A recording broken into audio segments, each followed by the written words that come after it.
সামনে থেকে দেখলে মনে হতে পারে কোনো মেলা বসেছে, কিন্তু কাছে গেলেই নাকে আসবে পচা খাবারের তীব্র দুর্গন্ধ। সেই উৎকট গন্ধের মধ্যেই কোলে শিশুকে নিয়ে ঘন্টার পর ঘন্টা লাইনে দাঁড়িয়ে আছেন মায়েরা। হলদিবাড়ি বিডিও অফিসের সামনে তরুণ সংঘ ক্লাব মাঠে এমনই এক অমানবিক দৃশ্যের সাক্ষী থাকল সাধারণ মানুষ। জানা গিয়েছে, গত 2 দিন আগে এই মাঠেই একটি বিয়ের অনুষ্ঠানের আয়োজন করা হয়েছিল।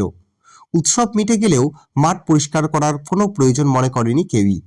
চারিদিকে ছড়িয়ে ছিটিয়ে রয়েছে পচা খাবারের উচ্ছিষ্ট, থালা ও আবর্জনা। আর সেই অস্বাস্থ্যকর পরিবেশে আজ আয়োজন করা হয়েছে সরকারি হিয়ারিং শিবিরের।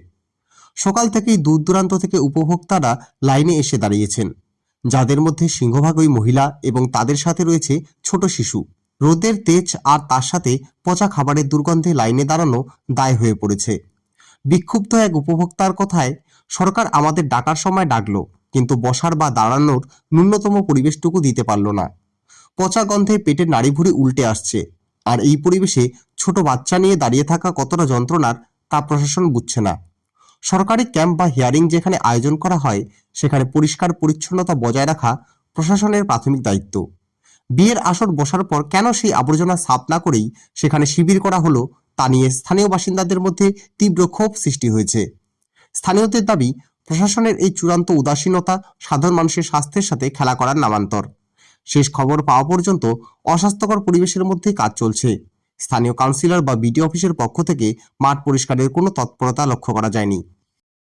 হলদিবাড়ি বেলতে বললাম কেন আসছেন এখানে? এই যে ডকুমেন্টস এসআইএর, কিন্তু আমি তো জানি না এখানে কি হয়েছে, কিন্তু এসে দেখি প্রচণ্ড নোংরা, এখানে পুরো গন্ধ ছড়াচ্ছে। এর মাঝে আমাদের দাঁড়িয়ে রেখেছে অনেকক্ষণ ধরে লাইনে। এখানে অনেক বাচ্চা আছে, মারা তো বাচ্চা নিয়েই আসবে, কোথায় রেখে আসবে, আর এখানে তো পুরোই গন্ধ। তো উপায় নেই, আমাদের নোংরার মধ্যেই দাঁড়িয়েছি। কি নাম আপনার? স্বপ্না বিশ্বাস।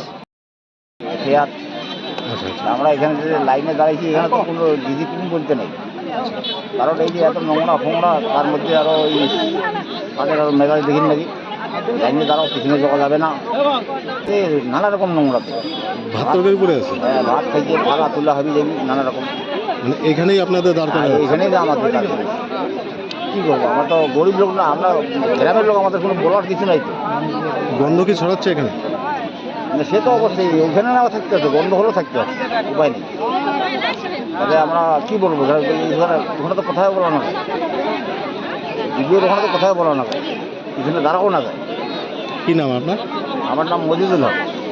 ট্রেনিং চলতেছে। হ্যাঁ, বলুন। এই যে দেখা যাচ্ছে যে সাইডে সব নোংরা জায়গা, এখানে কি পড়ে যে এখানে ডাকছে জয়েন্ট ভিডিও আমাদের, এই তো ভুলের নামে ভুলের জন্য এখানে সংশোধন চলতেছে। কি পড়ে আছে সাইডে? সাইডে নোংরা, এত নোংরার মধ্যে দাঁড়ায় আছি আমরা। গন্ধ ছড়াচ্ছে? গন্ধ ছড়াচ্ছে। তো কোথা থেকে আসছেন? ব্যাঙ্গস থেকে আসছে। কি নাম? শঙ্কর বর্মন।